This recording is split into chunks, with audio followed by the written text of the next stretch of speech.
Hey everyone, James Lynch here doing a quick reaction video to the news that Max Holloway will defend his BMF title against Charles Oliveira at UFC 326. And at the time I'm doing this video, it's not 100% public at the moment, but I wanted to get ahead of this. I got a tip this fight was going to happen, so figured I'd do a video and get this done ahead of time. The only thing I don't know is the location for 326, and I believe the date's going to be early March, so I would assume it's going to be Vegas, but you never know. And of course, I did a video on this a little while back. Like I said, when there's smoke, there's fire. The UFC deleted a tweet, if you remember, a little while back on where's the video right here? This one here. So I did this video, 5 days ago, basically talking about the UFC tweeting out that the BMF title fight was going to be on UFC 324.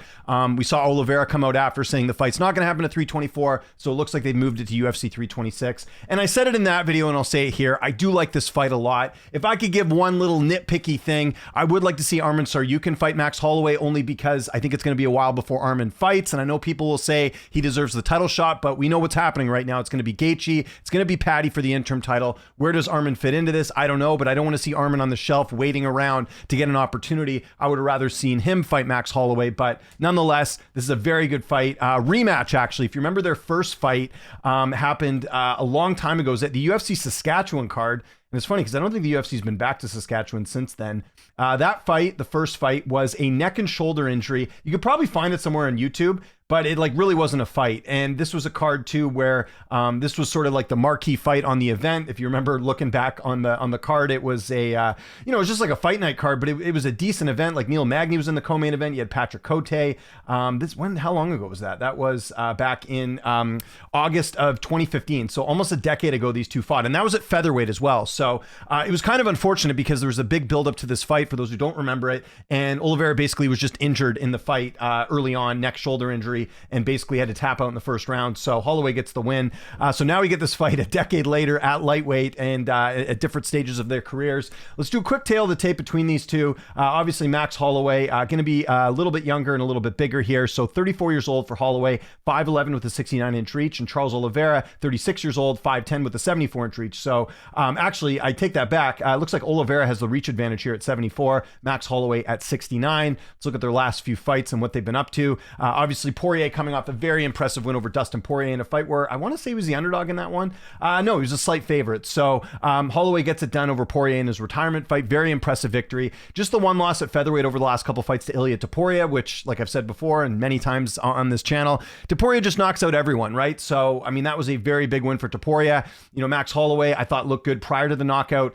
Tough loss there, but I don't think Holloway's going back to featherweight. I think this is his new division. So yeah, tough loss there. And then there's the Gaethje fight, just an absolute banger at UFC 300. He ends up knocking Gaethje out. It's been a while since we've seen Gaethje knocked out, so that was super impressive. And do have to mention that Gaethje did break his nose early in that fight. Holloway was able to take advantage, but Holloway looked great at lightweight in that fight. I mean, that was super impressive. Prior to that, a couple good wins there. Cheng Sung Jung, obviously towards the tail end of his career, he gets a finish there. Arnold Allen, good win there. Lost to Volkanovski. This was a pretty one-sided fight, actually. I believe it was the third fight between between Volk and Holloway. This one was a bit of a mismatch, but that was way back in 2022. Outside that, Holloway's looked pretty good overall. And again, if you look at a lot of his losses, they're mainly decision losses, right? You have to go all the way back to his debut against Dustin Poirier way back in 2012. The last time Holloway was submitted, and then the last time he was knocked out was obviously 2 fights ago against Ilia Topuria. So I think the durability could play an interesting factor in this matchup, just for the simple fact that Charles is used to finishing a lot of his opponents. And if he's not able to finish Holloway, I'm curious to see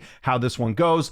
Charles Oliveira, you look at him, 36 years old, nice rebound against Mateusz Gamrot. That was exactly what he needed to do. Remind people that he's still a top contender. He dominated Gamrot in this fight. That was just a very, very, very one-sided beatdown. Gets a submission win there. And I'll remind people, and I was wrong about this too, Gamrot had good takedown defense going into this one, and it didn't matter because Oliveira was able to get takedowns in that fight. Let's even just do a quick look at that, the stats on that one. Yeah, if you look at Oliveira's stats in that fight, he ended up getting, I think, how many takedowns did he get? He ended up getting one takedown, but it was enough for him to get the win here. So again, you just look at this matchup. First round was fairly close. Second round, actually, Gamrot outlanded him, but Oliveira ends up getting the finish in this one. So very impressive win there for Oliveira. One thing I am curious about with this fight in particular is the takedown defense for Max Holloway, because I think if you are Oliveira, that's where you want to get this fight to go. You could try and stand and trade, but I think Holloway is looking, obviously significance like strikes landed per minute, 7.20, probably tough to mess with. So takedown defense is 83. that'll be put to the test in this fight. I don't remember Holloway fighting a grappler maybe since like, I mean, Poirier is a bit of a grappler, but I think you'd have to go all the way back to the Brian Ortega fight, the last time he fought like a really good submission artist. So that's where the matchup gets very interesting here. And again, I talked about Holloway's durability in terms of the matchup too. So it's going to be really interesting. And again, I don't know if this is the main event or not, but I'm assuming this has to be 5 rounds if it's a BMF title fight. So that's something to consider as well when you're kind of looking at this matchup.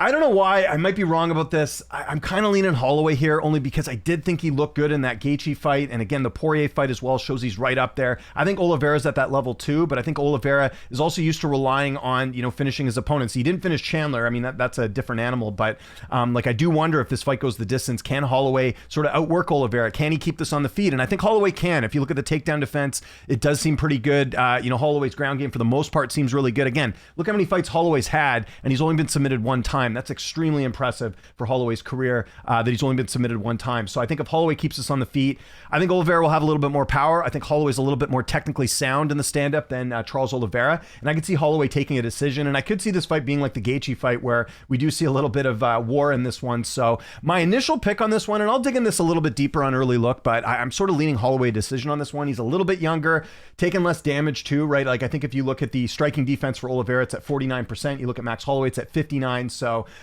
you can argue that Oliveira's taken more damage, and Oliveira, I believe, has been in the UFC longer, right? When did Oliveira get in the UFC? His debut was, I'm going to feel really old here, was way back in August of 2010. Holloway came in, 2 years later against Poirier in that loss, and that was in 2012. So Oliveira's got about 2 years of UFC experience on him, but with that comes some more damage. So yeah, I'm slightly leaning Holloway on this one, but this is, going to be competitive. And this is why I like the matchup. Again, I'll say it one more time. Like, I like this fight a lot. I'm really, really glad they're putting this together. I think this is a favorite fight. This is the type of fight that they want in the Paramount era. There's no chance this fight's going to be boring. My only little nitpicky thing is, where does Arman fit into all this? And I would like to see Arman a little bit more active. Would love to see Arman and Max Holloway fight at some point, but don't know if we'll ever get that. But I think this has a lot of implications here too. I think the winner of this fight, if you look at the fact that Holloway's already got the win over Gaethje, Gaethje fighting next month against Paddy Pimblett, that to me weighs in gold. And then he's got a win over Poirier, who also fought for the title recently. So I think a win here for Holloway. He's right in that conversation for the title shot. Obviously, Arman should be first, but it should be interesting. And then if Oliveira gets this win, I don't have an issue with him being right back in the mix for the title shot either. I know he got finished again earlier this year against Ilia Topuria, but if he gets 2 marquee wins here over Gamrot and Holloway, he should be in that discussion as well. Also, being a former champion, that should hold some weight too. So we'll see what the UFC decides on this one. But fun fight for UFC 326. I will put in the description any of the updates, whether it's the location or if this is the main event or not. I'm assuming this is the main event for this card, especially with the BMF title being on the line. So I want to know what you guys think in the comment section below. Is this the fight to make? Any of you rather see Max and Arman? Again, little nitpicky thing on my end, but I think, again, this is a fantastic fight with him and Oliveira. And who do you think wins? What's your early prediction for this fight? Follow me on Twitter, TikTok, Instagram, @Lynch on Sports. My name is James Lynch. Thanks so much for watching, and I'll see you next time.